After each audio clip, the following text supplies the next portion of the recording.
estamos. Estamos. Vamos a empezar y primero queremos orar antes que Luis pase con todo lo que es las introducciones. Es que está con el bebé. Sí, vamos a orar antes de empezar con todo y vamos a aprovechar que tenemos aquí los pastores de San Bernardo. Bueno, Pastor Jaycee, ¿podrá con Pedrito orar para dar el inicio? ¿Sí? Aprovechemos la bendición directo de San Bernardo, directo del sur, para que podamos comenzar este tiempo. Ok, oremos. Dios, gracias por este tiempo, por amarnos tanto, Señor, por dar tu vida por nosotros en la cruz, aún sin merecerlo y incluso todavía sin entender tanto amor, Señor. Te damos gracias porque hemos disfrutado de tu gracia y tu misericordia, y esto es una muestra de tu amor, de lo que tú estás haciendo, es tu obra, Cristo. Y renunciamos a nosotros mismos para que tú sigas creciendo en esta obra preciosa que estás construyendo en JBL. Y en cada uno de nosotros, Señor, tú perfecciona tu obra en nuestras vidas, aún así en todos los procesos que estemos viviendo. Sabemos que contigo estamos en paz, estamos seguros y estamos tranquilos. Y que este sea un buen tiempo, Señor, de aprendizaje, de amor, de gracia, de crecer en ti y enfocar nuestros corazones para todo lo que viene hacia adelante, tanto en jóvenes y también para la iglesia, para tu iglesia, Señor, para el cuerpo de Cristo y lo que estás haciendo en todo el mundo también. Nos queremos unir a tu trabajo, Señor, a lo que tú estás haciendo. Queremos ser sensibles a tu voz, a tu espíritu, a tu corazón, Señor. Gracias, Padre. Amén y amén. Gracias, pastor. Gracias, pastor. Ya, amor, comenzamos.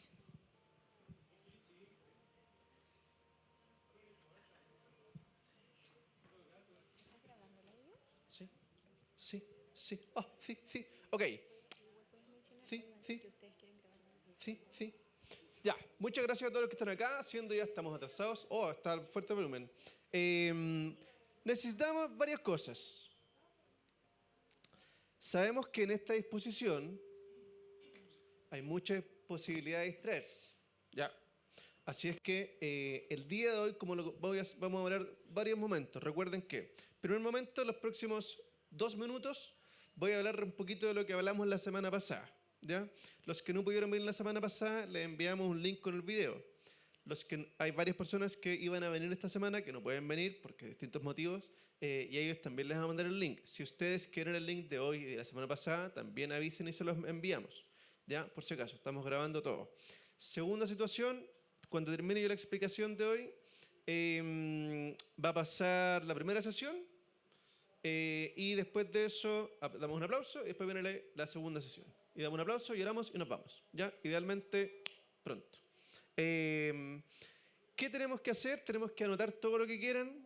El día de hoy tenemos 2 personas espléndidas que no solo tienen mucho conocimiento de su área, sino además están llenas del Espíritu Santo, que es lo que más nos importa. Y necesitamos que pregúntenle todo lo que quieran. Tenemos 2 temas profundamente importantes el día de hoy, pero rebobino entonces a lo de la semana pasada. La semana pasada hicimos un contexto de cómo va a ser la forma de trabajo este año. Tendremos 4 situaciones relacionadas a los jóvenes, una reunión de jóvenes, pero 4 situaciones. Vamos a estar profundamente relacionados con los grupos pequeños, porque entendemos y nos conectamos con nuestra iglesia para este año, que esa es la forma que vamos a utilizar, así que nos agarramos de ahí. Y sabemos que cuando lo de 4 situaciones, lo dije la semana pasada, primera semana grupos pequeños, segunda semana reunión de jóvenes como la conocemos, tercera semana grupos pequeños y cuarta semana actividad donde vamos a hacer de bendición a alguna parte. El Señor dirá. Por ejemplo, una campaña evangelística, la fundación, hacer algo. Así que los que quieran, tengan ideas, piénsenlas desde ya. Y después de eso, la semana pasada hablamos, estoy haciendo un resumen casi irrespetuoso, porque hubo mucho más. Y después de eso estuvo Daniel Rebollado explicándonos respecto de qué se trata ser encargado de jóvenes, cómo se trata, cuál es el objetivo de un líder de jóvenes, qué es lo que tiene que hacer una persona que trabaja no solo con jóvenes, decía él, sino con todas las personas que están en la iglesia. Y lo primero que hay que hacer es intentar generar una relación honesta. ¿Ok? Así es que eso es lo más importante. Habiendo dicho eso, que es un resumen irrespetuoso de lo que vimos la semana pasada, porque hubo mucho más, el día de hoy tenemos 2 temas. Tema número uno, bueno, lo dirá ella mejor que yo, porque ese es su tema. Y antes de presentar la paréntesis, aprovechando que están en mesitas, paséense después, así como está el Juanjo en modo siervo, y tomen cositas para picar, para comer. Lo importante es que no se distraigan yendo para allá. Y si alguien va para allá, no se distraigan, ¿ya? Es gente con hambre, gente deshidratada, que necesita alimentos, ¿ok? Así que, primero que todo, le damos un aplauso y muchas gracias por entregarnos su conocimiento y capacidad a Erika Martínez, que es de mucha bendición. Te voy a pedir a ti, Erika, que tú misma digas tu tema. ¿Vas a trabajo? ¿Arriba? No, y pasáis así, pero pasáis reviola. ¿Te voy a parar arriba de la mesa? Ya. No, sí, lo arreglamos. No cobras. Siempre hay una mención. Sí. Estamos trabajando por usted. Ya. Eric. Primero, perdón que te interrumpa. Primero el tema, para que tomes nota. El tema de tu tema. El tema de mi tema. Sí. Liderazgo y tipos de personalidad. Ese es el tema de hoy. Doy muchas gracias por la oportunidad que me dieron de poder venir a hablar con ustedes, de poder conocerles. Como dice ahí, las PPT, ahí las van a poner, ¿cierto? Liderazgo, bueno, me pidieron hablar sobre liderazgo y tipos de personalidad. Y en sí, de titular la presentación, porque si obviamente hablamos de liderazgo, tiene que ver con cómo Jesús planteó lo que era el liderazgo. Y eso es súper como difícil, porque Jesús era como muy revolucionario. Entonces iba como en contra de todo lo establecido. Entonces quise ponerle Jesús el anti-líder. Suena un poco controversial, por favor no se enojen, pero la idea es que podamos conversar. Yo voy a estar hablando, pero si ustedes quieren levantar la mano, está abierta la posibilidad. Si quieren opinar, preguntar, todo lo que ustedes quieran, ¿ya? Y me encanta también es poder compartir con ustedes. Los veo aquí súper bonitos, súper sí, pinteados, sí, por supuesto, con su jardinera. Y aparte que el Gaspi también vino con jardinera, andan los dos iguales, ¿cierto? Y las zapatillas, linda, Nike, ¿son Nike? Sí, originales. ¿Dónde la compraste? ¿En la Polar? ¿La compraste en la Polar?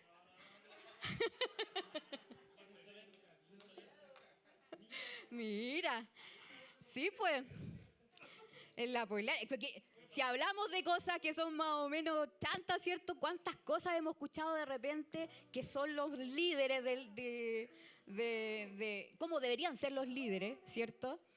Pero en verdad, puro cuento a veces, ¿cierto? O tenemos una idea preconcebida porque la cultura nos enseñó que el líder debería ser de una o determinada manera. Me gustó mucho cómo presentó la vez anterior el expositor. Me pasaron las PPT, las leí y me gustó muchísimo. Porque obviamente está muy ligado a lo que vamos a hablar hoy. Y claro, les quise hablar de los líderes La Polar, po. De lo que nos hacen creer que son verdaderos, pero en verdad no son tan líderes como Cristo hubiese querido que nosotros fuéramos. Ya, yo recuerdo y les quiero comentar que cuando yo era pequeña, yo siempre he sido pequeña, pero cuando yo era más niña, más joven, todavía estoy en la plenitud de la vida, pero cuando yo era más joven, yo iba a una iglesia que era muy estructurada, ya, muy rígida, y resulta, me molesta la mesita, malo que moleste, para que me pusieran mesa, ya, mejor, déjala ahí.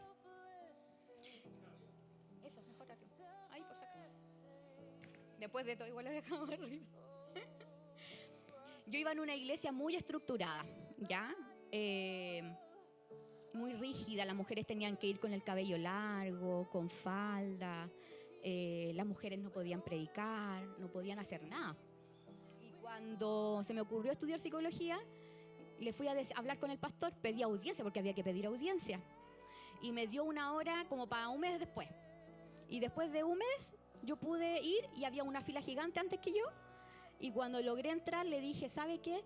Estoy estudiando. Yo súper motivada, porque cuando uno está en la universidad como que se motiva mucho. Entonces, tenía muchas ideas en mi cabeza. Y cuando le dije, ¿sabe qué? Tengo tantas ideas para poder hacer con los matrimonios, talleres de comunicación.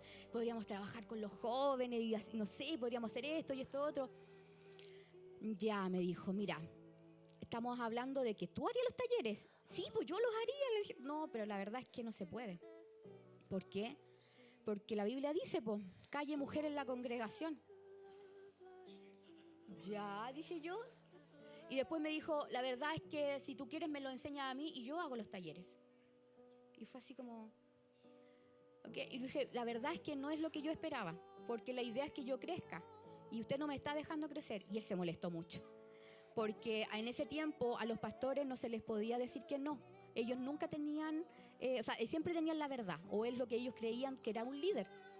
Entonces se enojó mucho conmigo y le dije, ¿sabes qué? También quiero estudiar teología. Y me dijo, no, ¿por qué vas a estudiar teología? Si aquí el único que tiene que estudiar soy yo, porque yo soy el pastor y yo solamente tengo que saber, ustedes no. Y yo le dije, ¿ya? Entonces fue como, ok, creo que nuestra conversación queda hasta acá porque lo que yo pienso no es lo mismo que usted y la verdad es que yo no voy a cambiar a 1.000 o 2.000 personas, porque era muy grande la iglesia, 1.000 o 2.000 personas, prefiero yo salir y buscar nuevos rumbos. Y él me dijo, ¿ah, sí? ¿Te vas a ir? Me dijo, yo te quiero ver en unos años más embarazada rogándome volver. Y fue así, ¡oh! Y me fui tan triste, fue muy triste, porque yo los amaba. Y yo cuando salí, se acercó el que cuidaba la puerta y me dijo, ¿qué va a hacer? Me voy. ¿Y por qué se va? Porque tengo ganas de hacer cosas por Dios y porque tengo ganas de estudiar. Me abrazó y me dijo, que le vaya bien, pero nunca se olvide de dónde salió. Lo que yo esperé que el pastor me dijera, me lo dijo una persona muy humilde, que nadie tomaba en cuenta porque era un viejito cascarrabia que nadie quería, pero fue muy humilde y muy cariñoso conmigo. Y lo que él hizo fue mucho más pastoral que lo que el pastor en ese momento hizo. Entonces, cuando hablo de líderes La Polar, fue con qué concepción crecimos nosotros sobre pastores. Es súper fuerte. Un líder autoritario, ese pastor era muy pucha, la iglesia le amaba, pero era ave pastor.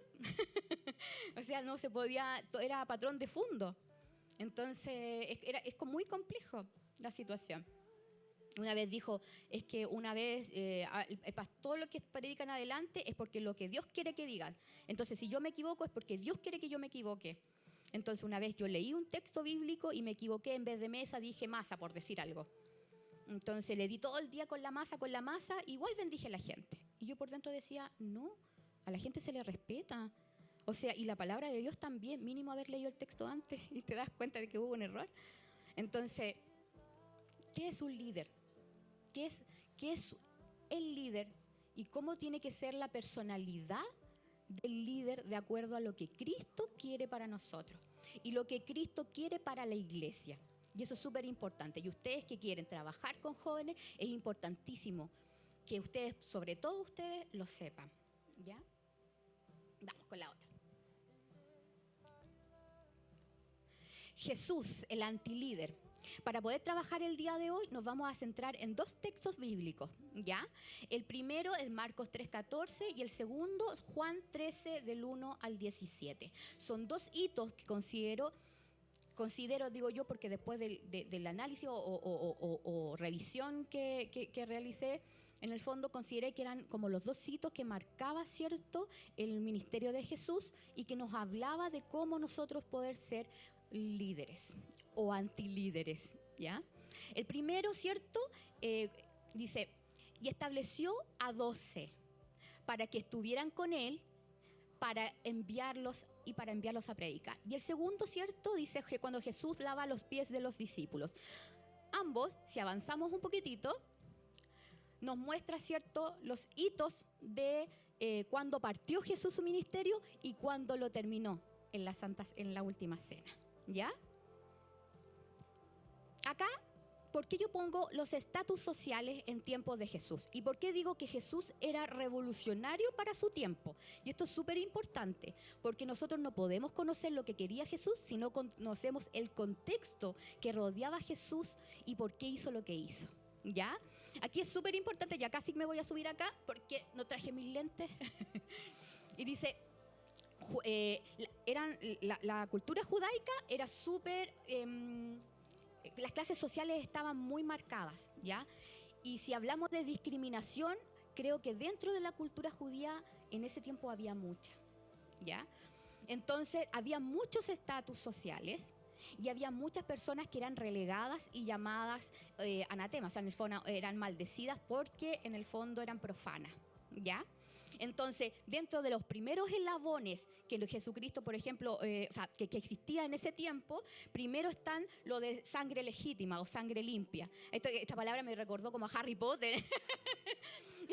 Pero dije, no voy a usar la película de Harry Potter porque una vez me pasó que hice una clase con el Señor de los Anillos y eran todos jóvenes y ninguno había visto el Señor de los Anillos. Dije, ya nunca más pongo ejemplo de película. Entonces dije, ya, lo de sangre limpia, ¿cierto? Eran los judíos legítimos, cada judío era investigado y revisado en su genealogía hasta 5 generaciones antes, cuando ellos iban a pedir trabajo. Imagínense, ahora uno dice, no, es que ahora está prohibido poner fotos en los currículos. Imagínate, dicen, ya, si tú no eres Larraín, si tú no eres, no sé, Echeverría, qué sé yo, bla, bla, lo siento, no entras aquí, no eres sangre limpia. O, por ejemplo, yo recordaba y decía, imagínense cuando fue el tema del holocausto, o sea, si tú eras judío y no eras sangre pura como los alemanes, chao. Entonces yo digo, que heavy como esto es tan cíclico y las historias vuelven a repetirse a lo largo del tiempo. Es súper potente. Entonces, acá, si tú no eras judío, completamente judío, eras relegado, eras llamado profano, no eras digno y no tenías las leyes que ellos tenían a su favor, las leyes judaicas, que los protegían. Y, por ejemplo, los migrantes, sobre todo los que le llamaban los hijos de la tierra, no recuerdo bien el nombre en griego, pero se le llamaba los hijos de la tierra. Y este nombre era una mala frase, ya era como una ofensa para ellos, porque los hijos de la tierra eran los que habían llegado cuando ellos fueron deportados a Babilonia. Y como para que ustedes se hagan una idea, es como si Brasil nos invadiera y sacara a todas las personas de su casa de clase media y alta. Ñuñoa, Las Condes, La Dehesa, para que ustedes se hagan una idea, ¿ya? Los sacaran a todos y se los llevaran a Brasil y trajeran a vivir a todos los de la favela y los llevaran a vivir a sus casas. Esas son tus casas. Imagínense los de Las Condes, La Dehesa. Mi casa, usándolo alguien de la favela ahí, ¿ya? Imagínense que esa era la tierra heredada por Dios, ¿ya? Es la tierra prometida, es la herencia. Entonces, por eso se investigaban generaciones hacia atrás para ver si efectivamente las tierras eran de ellos. Entonces, eso nunca se lo perdonaron a los extranjeros. Entonces, le tenían como sangre en el ojo, así con la vena con ellos. Pero, ¿qué le iban a decir los extranjeros a Nabucodonosor? Es que no me quiero ir. ¿A dónde? Lo mandaron volando nomás para allá. Y se instalaron. ¿Y qué culpa tenían ellos? Nada, pero los judíos le seguían teniendo resentimiento. Y después de esto venían los que tenían oficios poco honrosos. Y dentro de los oficios poco honrosos se encontraban los pescadores, los carniceros, los vendedores, los que vendían cosas, ¿ya?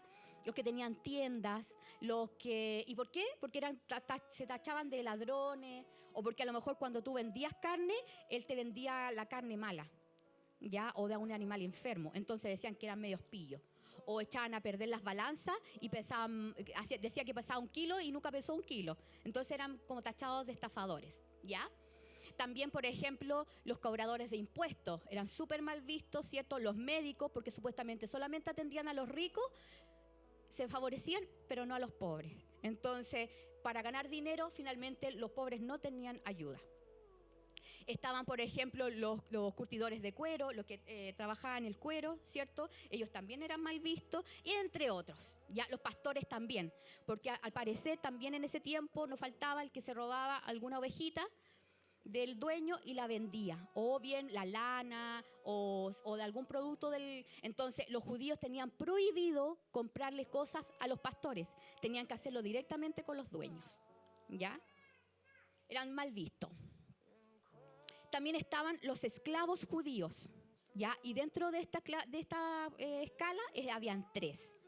Primero, los judíos que robaban, ¿ya? Los que eran muy pobres robaban y por una sentencia del juez eran hechos esclavos, ¿ya? Pero tenían que ser esclavos solo de gente judía, no de extranjeros. Pero hasta ahí nomás les llegó con Herodes porque dijeron, también van a ser esclavos de extranjeros. Y ahí se murieron. Imagínense que eran súper xenofóbicos, así no les gustaba y más encima iban a ser esclavos de un extranjero. Pero la salvedad era que ellos podían pagar lo que habían robado, pero si no tenían dinero eran considerados esclavos, pero por 6 años. Solo por 6 años. Era como un préstamo y después se devolvían. Había leyes que los protegían, como por ejemplo, ellos no tenían que ser tratados como el hijo mayor, no como un esclavo. Ya tenían preferencia, no iban a hacer cualquier cosa, casi siempre hacían cosas de agricultura o de recolectar cosas como fruta, en fin, pero no podían hacer trabajos deshonrosos. La segunda categoría después venían los que por ser muy pobres se vendían a sí mismos como esclavos para poder tener comida y techo. ¿Ya? Eso eran pocos, pero solamente se le permitía hacer a los hombres y no a las mujeres. Y a los que ladronas mujeres no se les permitía ser esclavas tampoco. Eran agolpeadas hasta masacrarse y no tenían la opción tampoco de ser juzgadas por un juez. Y en la segunda, venderse a sí mismo como un esclavo tampoco era opción. Por eso lo más terrible era ser viuda y con hijos, porque ni siquiera se podía ofrecer el trabajo como un jornal, sino que tenían que mendigar. ¿Se acuerdan de la historia de Ruth? Eso pasó con Ruth. Entonces alguien la tenía que salvar y por eso le apareció Boaz. ¿Se entiende? Como la redimió. Y eso también es lo que pasó con la iglesia de Cristo. Cristo nos redimió, ¿cierto? Nos compró y nos redimió. Nos hizo su esposo, nos hizo merecedores, nos subió de categoría. Esclavos judíos, ¿cierto? Y después venían la venta de niñas menores de 12 años. Y con suerte, a lo mejor el dueño se casaba con ella, pero si no, era explotada ya sea física o sexualmente. Después de esto, ya eran baja categoría los esclavos judíos, pero tenían algunas excepciones, ya eran protegidos por la ley judaica. Después venían los de mancha leve, ¿ya? Dentro de los de la mancha leve eran los descendientes ilegítimos de sacerdotes. O sea, ¿qué significa esto? Que los sacerdotes se casaban con un extranjero, ¿ya? Y a esos hijos se le llamaban ilegítimos o sangre manchada, pero leve, ¿ya? Después ya ellos se llamaban igual profanos y se llamaba halal halalaj. Era un nombre despectivo hacia ellos. Después venían los prosélicos de la justicia, que eran extranjeros que se habían convertido al judaísmo para que no fueran tan malos con ellos. Pero en verdad era para obtener beneficio, pero igual no tenían tanto beneficio porque no lo hacían de corazón, sino que solamente los sacramentos, pero legalmente seguían siendo no judíos. Y los esclavos paganos emancipados, ¿cierto? Que habían sido libres porque eran esclavos romanos, ¿ya? De eso había muchos en Israel, mucho. Y los últimos, ¿cierto? La mancha grave, eran los hijos de, por ejemplo, de madres solteras, era la mancha grave. Hijos huérfanos, mancha grave. Los esclavos del templo, los eunucos, ¿cierto? Mancha grave. Y los esclavos paganos. O sea, los esclavos paganos en el último eslabón. Esclavos paganos y extranjeros en el último eslabón, ¿ya? Ese era como el estatus de las personas en ese tiempo. Así, si avanzamos un poquitito, dentro de los esclavos, yo le dije que el último, ¿cierto? Era el profano y el extranjero, ¿cierto? Esclavo. Él no tenía el mismo derecho que los otros de trabajar 6 años y irse. Ellos eran esclavos toda la vida. Y se dice que no habían torturas, pero eso era mentira. Efectivamente eran muy maltratados, golpeados, masacrados. Es más, se decía que ellos no tenían alma. ¿Les suena conocido como a la colonización? ¿Cierto? Entonces no tenían alma y eran considerados casi un objeto peor que los perros. Y dentro de ellos mismos habían 2 clasificaciones. Los diáconos, ¿ya? Que estaban encargados del servicio como más doméstico, servir la mesa, ya hacer la comida. Y estaban los otros, que eran los peor de los peores. O sea, ni siquiera tenían un lugar para acostarse, ropa para vestir, y lo más probable es que comieran de forma miserable. Y todas las cosas que ellos ganaran, las ganancias se las llevaba el dueño. Y eso eran los doulos. ¿Ya? Y los doulos, ¿cierto?, eran el eslavabo más bajo. Dale, avancemos, a ver. Ya. ¿Por qué Jesucristo decide hacer el lavamiento de pies? Como para contextualizarlos también, cuando llegaba un invitado a las casas, ya sea de clase media o alta, era costumbre que a esas personas se les lavaran los pies antes de entrar. Porque en ese tiempo no existían los calcetines de cobre, ni las zapatillas para hacer trekking, no. O sea, con suerte la guinchala, no, solamente eso. Pero llegaban los pies todos empolvados, con ampollas. Imagínense esto, heridos. Entonces la costumbre era que generosamente el anfitrión le ofreciera el lavado de pies. ¿Y quién hacía esto? Porque era un trabajo poco honroso, el doulos, que era la categoría más baja de las bajas. Entonces, como no tenía vestuario, lo único que tenía era una toalla que cubría sus partes íntimas. Entonces, ¿qué hacía el doulos? Se agachaba, descubría las sandalias, lavaba los pies y con su misma ropa le secaba los pies a las personas que llegaban. Y adivinen, ¿quién hizo ese gesto? Jesucristo. Entonces, cuando Jesucristo hace ese acto por los discípulos, en el fondo les está diciendo, es un acto de humillación máxima, pero al mismo tiempo de amor infinito. Porque le está diciendo a esa persona porque más encima después les dice, hagan lo mismo que yo.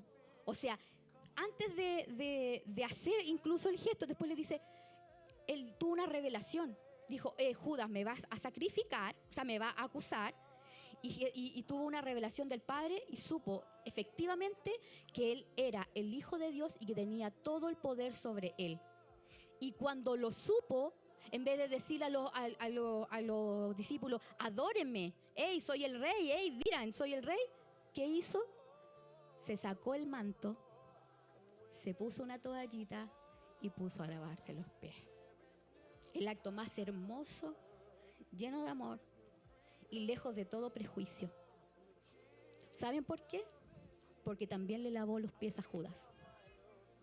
Porque muchas veces no queremos servir a quienes no nos gustan y a quienes no amamos y a quienes encontramos que son indignos. Pero Jesús hizo ese acto de amor y de humillación aún con las personas que le iban a traicionar. Y eso, chicos, eso es potente, es fuerte, es tremendo. Porque significa que el amor de Dios es tan grande en tu corazón que puedes echar atrás todo el odio y ofrecer el perdón. Esto eran los doulos, sirviendo agua. Los de atrás, lo más probable es que hayan sido diáconos. Y los de atrás, o sea, acá adelante, los esclavos doulos. Entonces, ¿Jesús qué vino a hacer? A invertir la pirámide. ¿Ustedes han visto algún organigrama? ¿Cierto? El jefe está arriba y después vienen los subordinados, ¿cierto? Entonces, él manda, los demás obedecen. Él dice, no, yo no quiero eso. Conmigo, la pirámide se invierte. Y el mayor sirve al menor. ¿Pero qué significa esto? Mira, sigamos avanzando. Como les dije, ¿cierto? Jesús interviene, da vuelta a la pirámide y el liderazgo impone un nuevo liderazgo. Una nueva forma de relacionarse entre las personas que tenían que ver con el amor y con el servicio hacia los demás. Y por ejemplo, por eso les decía yo que son dos hitos. El principio tiene que ver con el llamamiento de los discípulos. ¿A quién escogió Jesús? Si recordamos esta escala social, el estatus social, ¿a quién recolectó como discípulos? A pescadores, a recolectores de impuestos, ¿a quién más? Médicos, ¿cierto? ¿Quién más? Celotes, anarquistas, po. un anarquista dentro de la iglesia, ¿cómo se le ocurre? Y un ladrón, que más encima era el tesorero. Suele ocurrir a veces, ¿cierto? Entonces, Dios llama a los que no eran amados. Dios llama a los despreciados. Dios no juzga. Dios con amor, ¿cierto? Los llamó. ¿Y saben qué? Hay algo más espectacular aún. No les dijo, vengan, adórenme. ¿Qué les dijo? Y estableció a 12 para que estuvieran con Él, para relacionarse, para estar, para compartir, para que compartieran, hablaran, porque sabía lo duro que se venía el camino y necesitaba personas a su lado. No, o sea, ¿significa que un líder es líder así solo? No, necesitamos un equipo, necesitamos gente que nos apoye, necesitamos alguien que nos tienda el hombro, alguien que nos ayude. Y en la última cena, ¿cierto? Él también estableció relaciones de amor y de servicio, como yo les decía. Mire, vamos avanzando. Dice, Jesús interviene, ¿cierto?, en la pirámide. Dice, Dios nos dejó el Espíritu Santo para expandir el reino de Dios, ¿cierto? Como embajadores de Cristo. ¿Qué significa ser un embajador? ¿Quién sabe lo que es ser un embajador? Un representante, ¿cierto? ¿Qué hace un representante?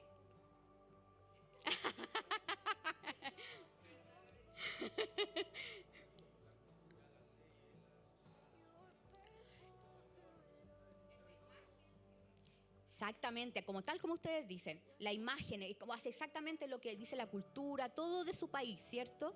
Entonces Jesús, nos envía a nosotros como embajadores para que hagamos todo lo que Jesús hizo, ¿cierto?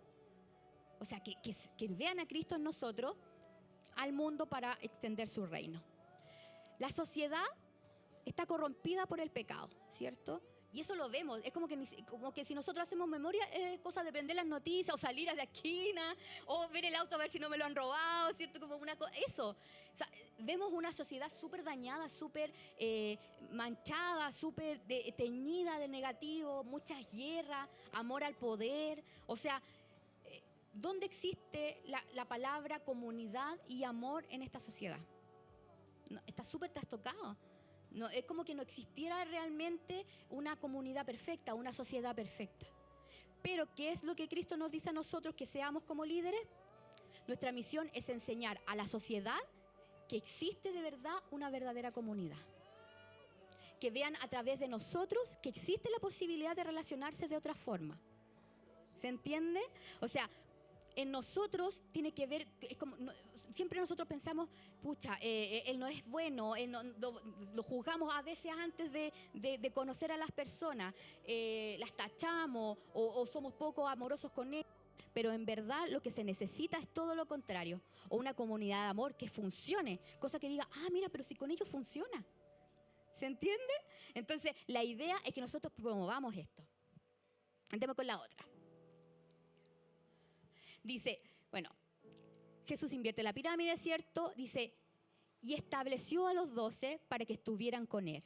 No les dijo, vengan y adórame, sino que dijo que estuvieran y que se relacionaran, ¿cierto? Y somos seres de contacto. Los seres humanos no pueden vivir solos. Entonces, como líderes es necesario acompañar. Por ejemplo, si a un niño, a una persona, lo pudieran viviera como un ermitaño, finalmente se moriría porque necesitamos comunicarnos, necesitamos el afecto, necesitamos el estar con otros. Nos necesitamos. Da con la otra. Dice, pero sin juzgar, ¿cierto? Muchas veces como líderes, sin darnos cuenta, o antilíderes, pensamos que hay una especie de ranking de pecados, ¿ya? Y el primero que se nos viene a la mente es el área sexual, ¿cierto? Las relaciones prematrimoniales, la homosexualidad y un montón de otras cosas. Pero no importa si roba, no importa si consume droga, no importa que el marido le pega a la esposa, no importa si hay un violador, no importa, no. Lo más importante, ¿cierto? Y lo más terrible son las relaciones prematrimoniales o la homosexualidad. Y es como... ¿Y quién dijo? ¿Y dónde está escrito que hay un ranking de pecados? ¿Quién dijo que nosotros nos teníamos que preocupar de la sexualidad de los jóvenes o la sexualidad de los hermanos? Que nos teníamos que meter en su cama o en lo que ellos hacían. En ningún lado. A lo más como comunidad podemos hacer prevención, protegerlos. ¿Qué decirles? ¿Sabes qué? Hasta los 22 años el área frontal aún no está desarrollada y resulta que hasta los 22 años te va a costar tomar decisiones, vas a ser un poco más impulsivo, ¿ya? Te va a costar organizar la información y a lo mejor no vas a pensar en la consecuencia de tus actos. Entonces hay que cuidarse, respirar profundo, pero no solamente por el tema sexual, para poder decidir en todas las áreas de tu vida. ¿Se entiende? Entonces somos muy presurosos. ¿Qué le dijo? A mí me encanta este pasaje. ¿Qué le dijo cuando venía la mujer adúltera, cierto? Y todos querían apedrearla. Le dijo, porque si él decía apedréela, cierto, se le iba en contra la ley romana. Pero si le decían no la apedreen, se le iba encima la ley judaica. Entonces, ¿qué? Bueno, el que esté libre de pecado, que lance la primera piedra. Pero lo más hermoso es que ¿qué pasaría si alguien viene y te cuenta algo terrible? Porque es como que buscamos eso como líderes, como que si me cuenta lo que le está pasando, lo hicimos bien. Como que si me cuenta todas sus trancas, lo hicimos bien. Y no es tan así. Pero si llegara a hacer algo así y fuera muy terrible, yo me imagino a Cristo, ¿cierto? Agachadito, con el palito, ¿cierto? Así, con el dedito. Y con una ternura miraría al joven y le diría, ¿y dónde está lo que te condena? Ni yo te condeno. Ni yo te condeno. Bien, tranquilo. No peques más nomás, pues. Pero ni yo te condeno. O sea, con un amor. Porque nadie sabe lo que pasa atrás. Nadie sabe la historia que hay detrás. Por mucho tiempo trabajé en la cárcel. Y me encargué de un módulo que nadie quería trabajar, que era el módulo 87, de los travestis y de homosexuales. Y nadie quería trabajar con ellos porque, según los demás, eran muy impulsivos. Entonces, alguien llegaba y si no hacían lo que ellos querían, decían, me voy a cortar las venas y tengo sida y te lo voy a pegar, qué sé yo. O, en fin, que era sucio, que te robaban los aros y que no fueran con nada. Me pidieron muchos sustos. Dije, bueno, si nadie quiere ir, voy yo. Y fui. Y fue todo lo contrario. Porque cuando tú vas con amor, recibes otra cosa. Es totalmente distinto. Y cuando conocí a mucha gente que estaba ahí, me di cuenta de su problemática. Había un chico que me decía, mire, a mí cuando chico sufrí violencia extrema de parte de mis padres y de parte de mis hermanos. Uno de mis hermanos intentó golpearme la cabeza con un fierro y me la rompió. Como se dieron cuenta los carabineros, me llevaron a Paternita. En Paternita, un carabinero me violó. Y después de eso, me volví homosexual.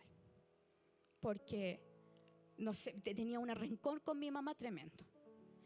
Y tenía un odio profundo hacia la autoridad, obvio. Con todas las cosas malas que las autoridades habían hecho con él. Y se puso a llorar.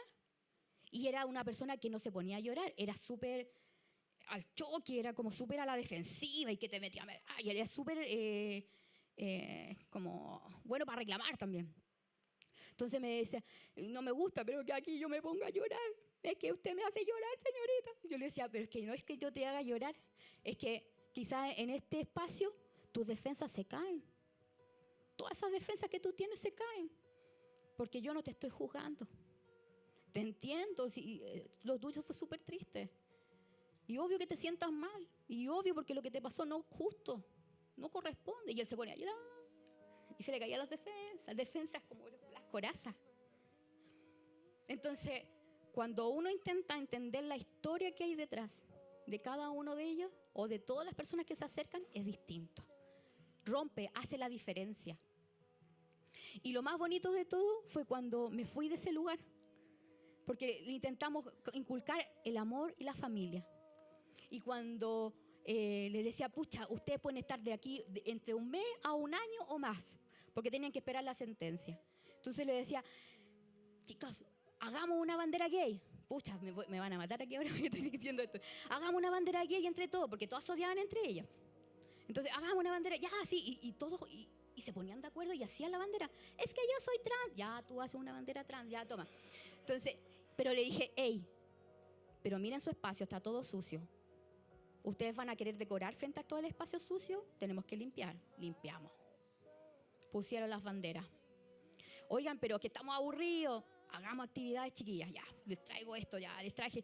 Es que yo tengo tanto talento. Hagamos un festival de talento, ya. ¿Qué quieren? Ah, Los Ángeles de Victoria's Secret, ¿se llama? Ya, hagamos el este de los... Ya, ¿quieren escarcha? Ya, tome, allí tienen escarcha, ya. Y lo hacíamos y resultaban súper lindos.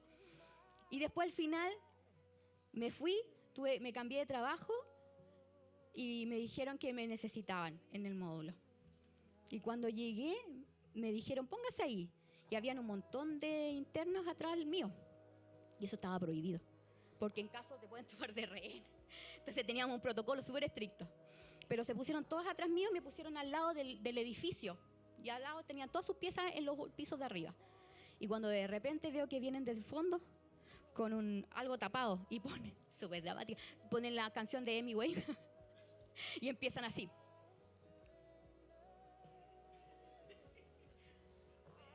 Súper artista.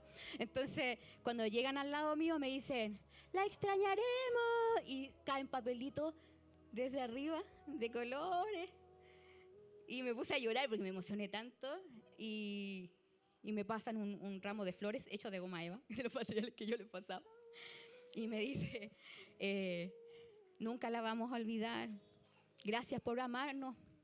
Gracias por confiar en nosotros. Gracias porque usted ha sido de las pocas personas que nos ha amado en la vida. De las pocas personas que nos ha amado en la vida. Y eso me llegó profundo, porque somos tan aventurados para juzgar, para dañar de repente. Pero cuando recibimos con amor, el líder es así, es distinto la conexión que uno establece con el otro. Y es genuino y la otra persona se da cuenta. Porque no somos tontos, uno lee el lenguaje no verbal. Entonces, eso es lo que Cristo quiere inculcar. No juzgar, no hay un ranking de pecados. Seamos como las piedras del río. Había un pastor que me decía, mira, nosotros somos como las piedras del río. Suavecita, redondita, no hay ningún problema con nosotros. Pero ¿qué pasa si tiramos una piedra de afuera? Viene áspera, con espinitas, ¿cierto? Toda espinosa y lo que esperamos nosotros, que la piedra venga redondita igual que nosotros. Pero no siempre es así, no es así. Nadie va a venir cambiado desde afuera, ¿cierto? Pero si tú dejas la piedra en el río y vuelves 2 meses después o más tiempo después, ¿qué va a pasar con la piedra? Con el roce, ¿cierto? Con el cariño, limamos la aspereza. Con cariño, ¿cierto? Nos limamos la aspereza entre todos, nos sacamos la basurita y se vuelve redondita y se vuelve suavecita, pero es un proceso y tenemos que ser pacientes con ese proceso, con el proceso del otro. Los ciprianos, había una banda, una de las personas, tantas personas que atendí en ese lugar, que era una persona que me dijo, yo cuando chico, mi mamá se volaba todo el día y no me hacía caso. Yo no tenía comida, no tenía zapatos, nada. Entonces, los vecinos del frente, que eran narcotraficantes, me dijeron, ven para nuestra casa. Me dieron comida, me vistieron, me pusieron zapatos, me trataban como un hijo. Y como eran narcotraficantes y yo los admiraba, hice lo mismo que ellos. Y por eso estoy aquí. Y fue fuerte. Yo dije, pucha, muy narcotraficante será. Pero le dieron amor, lo acogieron, le dieron comida, le dieron todo lo que la iglesia debe hacer. Y no hizo. Y no hicimos. Pero lo más lindo de todo fue que me dijo, después, bueno, ahora caí me dijo porque me mandé una embarrada. Pero cuando yo estaba en la calle, resulta que mi hijo enfermó gravemente. Y yo estaba en la UTI o en la UCI con él. Y estaban a punto de morir. Y yo estaba entero volado, me dijo. Entero volado y súper drogado. Y más encima también me había copeteado. Pero me dio tanta rabia, que yo salía a caminar y tenía pistolas acá, pero que no se notaban porque yo andaba con una parca. Y era tanta mi desesperación que vi una iglesia y entré, me dijo. ¿En serio? Dijo, sí. Y cuando entré, la persona que estaba delante me dijo, usted, el que está ahí, está muy preocupado, pero hoy día Dios va a sanar a tu hijo. Y cuando dice que hice eso, me dijo, sentí algo tan extraño, señorita, tan extraño, se me fue toda la voladera, me dijo, me sentí tan bien, me dijo. Y le fui a contar a mi esposa que Dios iba a sanar a mi hijo. Y cuando yo llegando a la UTI, sale ella y me dice, amor, sacaron a nuestro hijo de la UTI. Le sacaron todos los cablecitos y está bien. Y cuando dice que se arrodilló, se puso a llorar y entregó su vida a Dios. Entonces, ¿qué hubiese pasado si la iglesia le hubiese cerrado las puertas a ese hombre lleno de armas, voladito y curado? ¿Cierto? La relación es vincularse, es estar con el otro, hasta que el silencio no se vuelva incómodo. Dicen que el lenguaje es el límite de este mundo. El lenguaje hace realidad, el lenguaje es el límite. Pero dice que en Sofonías 3 hay una frase que dice, Dios callará de amor por nosotros. A veces hay palabras que uno no puede expresar. O sea, cosas que uno no puede expresar con las palabras, pero a veces el silencio habla mucho más. ¿Se acuerdan de esa vez que las palabras suenan como piedras? Es verdad, muchas veces suenan como piedras, pero ese silencio es yadá. Yadá es ese silencio ceremonial, cuando el hombre va a buscar a la esposa, ¿cierto? En ese carnaval, en el rito judío, ¿cierto? Va en esa ceremonia, llega donde la mujer que va a casarse, la toma de las manos y existe un yadá. Una mirada, un silencio, que significa intimidad, una mirada de amor hacia el otro. Dice que Dios callará de amor por nosotros. Así uno debe callar de amor también por el otro. O sea, es tan profundo el amor que debemos sentir que rompe barreras, que el silencio ya no molesta. Que es heavy esa relación, ¿cierto? ¿Con quién tú te puedes mirar a los ojos y el silencio no molesta? ¿Te has preguntado eso alguna vez? Dice que Juan se acostaba al lado de Jesús y le gustaba oír los latidos de su corazón. ¿Has tenido esa confianza con alguien alguna vez? Claro que ahora uno dice, no, que puede haber un abuso sexual y hay que tener cuidado, sí es verdad. Pero me refiero a la confianza tan extrema de querer escuchar el corazón de la otra persona. Avancemos en la otra. A mí cuando vi esta foto en Instagram, me encantaron. Cuando primero vi la del rafting. No, primero vi esta. Después vi esa y esa. ¿Y saben lo que me hicieron recordar? Dice, que junto y no recuerdo ese versículo bíblico, estoy parafraseando, como que lindo y hermoso es cuando los hermanos habitan juntos en armonía. ¿Cierto? Estoy parafraseando. Y es como el aceite que desciende de la barba de Aarón, ¿cierto? Y cae. Entonces, ¿qué significa eso? Que cuando eran bautizados con aceite, ese aceite no era un aceite, era un perfume. Y era un perfume tan heavy, tan fuerte, que cuando lo bañaban tenían que empaparlo entero, caía por toda su ropa, por todo. Entonces era como una campana, aquí viene el nuevo rey, aquí viene el nuevo profeta. Entonces, ¿qué están haciendo alegoría a eso? Que tu armonía, tu relación con otros tiene que ser tan power y tan potente que ese olor se esparza. Yo recuerdo cuando vivía en un edificio, en el piso 20 no sé cuánto, y yo tenía que caminar por todo un pasillo para poder llegar allá. Yo recuerdo cuando llegaba a la casa de mi mamá me tenía la comida calentita, pero cuando vivía sola no.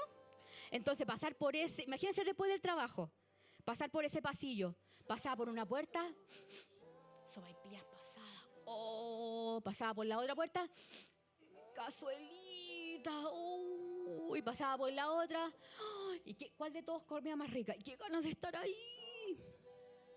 Es eso, es las ansias de querer estar ahí. Y cuando yo vi esto, yo dije, me encantaría estar ahí. ¡Qué lindo! Es eso, relación, estar juntos. Pero no solamente en las buenas. Dale la otra. también en las malas. Cuando los chiquillos pasaron por esto, sentí lo mismo que sentí hace mucho tiempo con unos pastores que se le murió su segundo hijo. Y fue patente para nosotros. Nosotros llegábamos a la iglesia y veíamos, ni siquiera estaba el pastor ahí con su hijo en el ataúd, ¿no? Porque todavía ni siquiera lo sacaban del hospital. Pero nosotros llegábamos y estaban todos llorando. Nos abrazábamos y sentíamos tanta pena. Era como que hacíamos nuestra la pena del pastor. Y sentí que cuando pasó lo de la Amelia, pasó lo mismo. Sentí que todos nos unimos en ese dolor y todos los queríamos apoyar. Y es eso la comunión. No solamente en los momentos lindos, también en los momentos tristes. Eso es ser comunidad. Eso es ser un líder. Estar con el que necesita. Estar ahí cuando se necesita. Y a veces sin decir nada, si no necesitamos ser consejeros, a veces solo acompañar. La resiliencia es comunitaria. Todos somos pilares resilientes. La comunidad en sí misma es terapéutica. ¿Ya? Y somos pilares resilientes. ¿Sabes lo que es la resiliencia? La resiliencia es la capacidad de salir adelante pese a la adversidad y salir paradito. ¿Ya? Pero se descubrió que no es una habilidad innata del ser humano. Uno es resiliente en la medida que hayan pilares, personas que te empujan. Entonces, tú no puedes ser resiliente si no tienes a alguien que esté ahí. Entonces, las redes y las personas que están a tu alrededor son cruciales. Y la iglesia tiene que ser un pilar resiliente. Un líder debe ser un pilar resiliente. Dale la otra. Entonces, ¿cierto? Dice, se quitó el manto, se ató la toalla en la cintura y lavó los pies. Se desvistió, porque en ese tiempo la túnica era su vestimenta, ¿cierto? Entonces, cuando se saca, queda solamente, ¿cierto?, con lo que tenía puesto, pero se mostró tal cual. Muchas veces nosotros queremos hacernos los importantes, los que nunca tenemos problemas, ¿cierto? Y como que Él quede como que solamente tiene problemas, pero a nosotros no nos pasa nada. Pero no, Jesús se mostró tal cual era, vulnerable, igual que todos los demás. No es como ese, es que yo soy el líder y soy perfecto. Yo soy el líder y sé más que tú. Yo soy el líder y no me pasa nada. Yo soy la imagen de Cristo acá. No, yo soy igual que tú. Y en esa relación tiene que ser genuina y sincera. Vamos al otro. Vamos a la otra. Dice, al contrario, el mayor, porque Jesús dice, después de la cena, dice, tuvieron además un altercado sobre cuál de ellos sería el más importante. Y Jesús les dijo, los reyes de las naciones oprimen a sus súbditos, y los que ejercen autoridad sobre ellos se llaman a sí mismos benefactores. No sea así entre ustedes. Al contrario, el mayor debe comportarse como el menor. Y ese mayor, después vamos a verlo, ¿cierto? Y el que manda como el que sirve. Mira, cambiemos a la otra. Ese mayor habla de los antiguos, de las personas, que tienen más edad, de los patriarcas. Y como el menor, habla de neoteros, que es un recién nacido o el más joven. O sea, si tú sabes mucho, haz como que no sabes nada, como un bebé. No tienes por qué aparentar serlo. Y si lo eres, como si no supieras nada. Pero al mismo tiempo, si lo sabes, debes entregarlo con amor, Dale la otra. A la otra nomás. Dice, usted me llama maestro. Dale nomás. Hasta ahí, no lo pongas todavía. La idea, ¿cierto?, es mostrarse genuinos igual al otro. Entonces, quiero que vean este video y que después lo comentemos, ¿ya? Dice, los líderes están sobrevalorados de repente. A ver, démosle. Un factor. Si sabes mucho de liderazgo y de crear un movimiento... No se ve.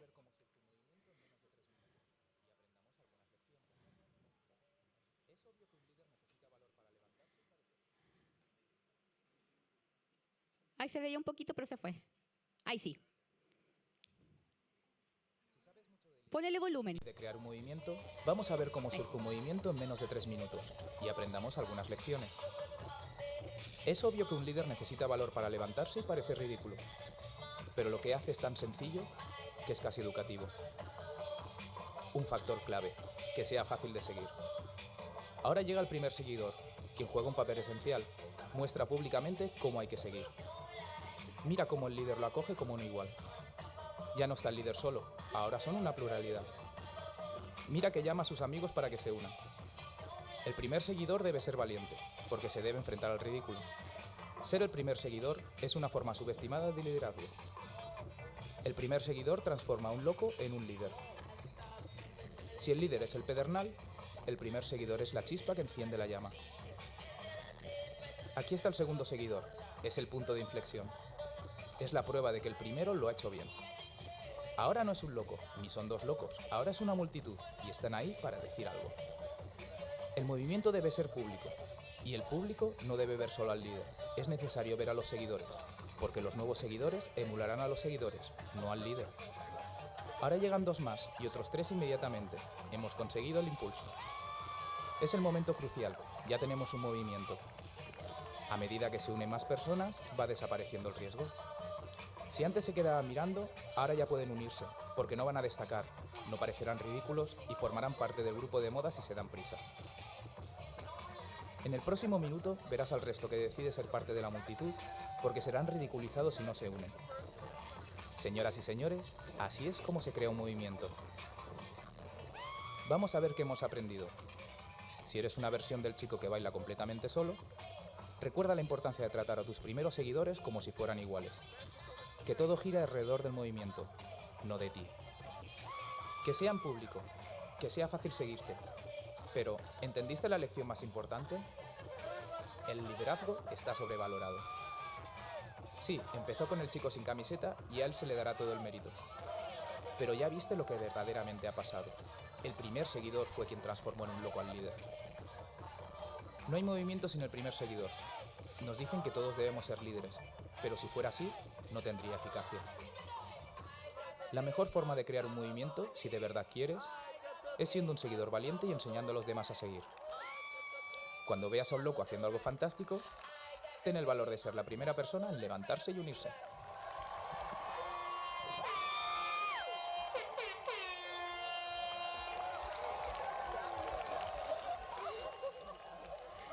Eso. ¿Quién cree ustedes que es el loco que comienza todo esto? El revolucionario. Jesús. Exacto, es Jesús. No podemos pretender ser la cabeza cuando la cabeza ya está establecida. Imagínense si la mano hiciera la pega de la cabeza. No resultaría. Entonces muchos queremos ser líderes, pero en verdad ya hay un líder a quien seguir. Lo que tenemos que ser nosotros son seguidores. Y un buen seguidor estimula, ¿cierto? Acompaña, está en las buenas y en las malas y no juzga. Acá dice, aceptar quiénes somos. No somos la cabeza, somos seguidores. Ser como Cristo, un, representante, un estandarte de Cristo acá. Y servir con lo que tenemos. Porque muchas veces digo, es que yo no tengo estudios sobre esto, es que yo no sé hacer esto, es que yo no tengo mente de líder porque yo soy muy loco. Yo soy muy loco y no establezco nada. No, sirve con lo que tienes. ¿Y qué significa esto? Va la otra. Esto. Hay 4 tipos de personalidad. Y con esto sí que termino. Hay 4 tipos de personalidad. O patrones de comportamiento, de que normalmente esto se usa como para los ámbitos laborales, ¿ya? Está el dominante, el influyente, el sereno y el que tiene cumplimiento, el cumplidor. El dominante, estos de acá, como para que ustedes vean, son impulsivos, tienen como harta personalidad y los de este lado son más bajo perfil, ¿ya? El dominante es una persona segura de sí misma, sabe tomar decisiones, ¿ya? Como que instintivamente las personas se acercan a él, ¿cierto? Para que esto resulte. Espérate, voy a aprender, se me olvidan algunas cositas, voy a aprender esto. Dix, así es. Entonces, yo lo tenía aquí puesto. Por ejemplo, el dominante es bastante estructurado, ¿ya? Le sacan un lapicito de ahí donde él no lo dejó y puede ser un poquito chispita. Es como, no sé si un narcisista, pero sí se ama harto a sí mismo y tiene mucha confianza en sí mismo. Entonces lleva masas, ¿ya? Innatamente es una persona que lleva masas, pero es un poquito enojón también, directivo, ¿ya? Muchas veces nosotros somos de esa forma. Acá está. Acá me aparece. Entonces, el dominante es orientado a resultados, decidido, es exigente, de repente agresivo, directo, pero es innovador. Se le ocurren muchas buenas ideas. Entonces uno puede decir, pucha, es que yo no tengo tan buenas ideas, entonces yo no sirvo para ser líder. Estos patrones no significa que uno sea mejor que el otro. La idea de Cristo no es que uno sea el líder y que los otros acaten, es que seamos un equipo. Y una persona, o sea, 4 personas o muchas más piensan mejor que una. Entonces, lo que no tienes del dominante puede que también sirva para el reino, no significa que no es así. Entonces, es competitivo, emprendedor y es arriesgado, no le teme a las cosas, el dominante, ¿ya? Y está el influyente, ¿cierto? Son intuitivos, son de acción. El influyente son esas personas simpáticas, así como yo, así como yo, como que hablan, como que les fluye, como que no tienen miedo al ridículo y son como como que impulsan. Como que es como, pucha, perdón que te use como de referencia, porque no se me ocurre más que otra persona. Como el Juanjo, así como alegre, impulsan, como que igual necesitan el reconocimiento de otros, entonces están como que necesitan estar en contacto y echar la talla, pero impulsan. Te impulsa, pero vamos. El otro puede decir, ya, hagamos esto. Tranquilo, yo te invito, yo los llamo. Oye, ven para acá. Ay, ¿cómo estás? ¿Cómo te ha ido? Ah, qué bueno. Oye, te invito el día domingo. Oye, te invito. Así son. Son medios impulsivos, así, ¿ya? Hay que ahí trabajarlo. Es sociable, es vigoroso, es persuasivo, es seguro, encantador, conveniente, es hablador. Es confiado, optimista, es optimista. Pero si nos va a salir bien, tranquilo, si vamos. Inspirador, ¿ya? El influyente. Y también está el sereno. Incluso el sereno muchas veces se han dado cuenta que las personas son un poco más lentas. Y como que a veces había una hermana, se llama la hermana Lailita, y cuando hablaba como que me dan ganas de correrle, porque como que hablaba tan lento, porque me desesperaba. Entonces digamos, hola, Eriquita, ¿cómo está usted? Y era como, ¿por qué no habla más rápido? No podía. Entonces ella era como calmada, como serena, ¿ya? Entonces, son personas que son serenas nomás, po. No, serena. Y tiene otras habilidades también. Son buenos escuchando. Da gusto porque se demoran tanto en hablar, yo creo que por eso escuchan mucho. Se demoran mucho. Son amigables, son pacientes, son sinceros, son leales, son predecibles, sí. Porque obvio, te voy a pegar. Obvio que lo predice. No. Entonces es predecible, es leal, es cuidadoso, no llega y lastima. Como que es muy empático, pero al mismo tiempo le cuesta poner límites. Entonces, puede que lo lastimen un poquitito. Es estable, es sistemático, apegado a la norma también. Y ayuda mucho. Ya le cuesta decir que no. Y también está, ¿cierto?, el cumplidor. Él es muy apegado a la norma. ¿Han visto esas personas que es como, no, eso no se puede? Porque en el reglamento acá dice, no se puede hacer. No se puede. Entonces tú decís, pero no, si hagámoslo nomás, si vamos, yo le invito a la gente. Y la otra señora, y la Serena va a estar diciendo, ay, sí, podríamos hacerlo, sí, pero igual hay que tener cuidado un poquito para no lastimar a las otras personas. Y después impulsivo así, ay, hagámoslo nomás, vamos, yo invito a la demás gente, qué sé yo. Y el dominante así, ya, hagamos lo que vas a hacer tú. Y la persona cumplidora, ¿qué va a hacer también? Va a ser analítica. Va a decir, ¿eso está bien o eso está mal? ¿Pero qué pasa? ¿Pero por qué pasan esas cosas? Pero explícame bien. Porque yo necesito saber qué está pasando. No, es que yo no voy a tomar una decisión si tú no me dices las bases de esto. Si tú no me das una buena solución, yo no, porque no me voy a arriesgar, ¿ya? Así son los cumplidores. Entonces dice, ordenado, que no puede quedar algo desordenado, son muy esquematizados, precisos, son cortés, muy asertivos al momento de hablar, ya porque analizan mucho las cosas antes de decirlas. Es disciplinado, es detallista, ya como es analítico, analiza cualquier cosita. Entonces está ahí. Es metódico, para todo tiene que tener un método, todo tiene que ser estructurado. Ya, lo vamos a hacer de esta forma, luego vamos a hacer esto, después y pobre de la Erika que se demore más de 5 minutos, porque si no, no va a tener tiempo el pastor para hablar. Entonces, pues dice perfeccionista y diplomático. Y le está tirando el ojo. Él es lo más probable que cumplidor. Entonces, dentro de la comunidad, del equipo, cada uno tiene personalidades distintas. Y con eso debe servir. Si es inspirador, genial. Si toma rápido decisiones, genial. Si el otro es analista, está bien, po. Y el otro es más sereno, mientras que no se pierdan en un bosque, está todo bien. La idea es que se pongan de acuerdo. Pero mientras más ideas hayan, es mejor. Teniendo en consideración el liderazgo de Cristo, todo bien. Y con esto termino. Así que muchas gracias. Ahora, mira, a la otra que quería... No, la otra, porque hoy día es una actividad, así que no. La otra. Que no te vendan la pomada, ¿ya? Con la idea de los líderes, de otros líderes. Sino que, demos la otra, juntos somos mejores. Así es. Gracias. Un aplauso. Muchas gracias, Erika. ¿No te vayas todavía? ¿Dudas, preguntas, comentarios?